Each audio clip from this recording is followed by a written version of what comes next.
nandito na nga ang bakasyonista kong friend, kaya naman may pupuntahan kami ngayon na dapat pupuntahan ko ng Bagong Taon pero hinintay ko siya at eto yung pasalubong niya, kakainin namin yan maya-maya.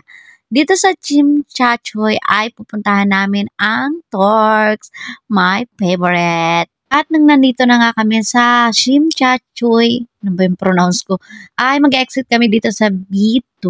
Pagkalabas namin dito sa exit B2 ay diniretso lang namin, pero ito tumingin muna ako dito ng mga accessories, 'di ba? Dahil mahilig din tayo magsuot ng mga accessories. Ay nakita ko nga 'to, ang dami-daming accessories din. Tapos ito tinumbok lang namin tong dire-diretso na 'to. Tapos ay huminto kami dito. Tapos diyan naman ay liliko kami pakaliwa para makapunta sa Torx na store. At tumawid nga kami dito sa kabila. Tapos dito sa side na to ay diretsuhin nyo lang din ulit. At makikita nyo nga dyan sa may bandang gitna ang Torx. At eto na ang Torx.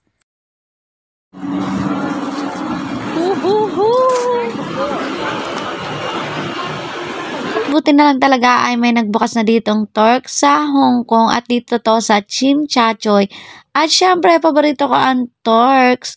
Kaya naman hindi ko papalagpasin to kasi dapat nung Bagong Taon pa ako pupunta rito. Pero dahil mag-isa lang ako, ay inantay ko na nga si Sis Jorisa para may kasama ako pag punta rito. At eto na yung order ko. At eto na nga, syempre makakain ko na yung Torx. Ay, kinakain ko na pala.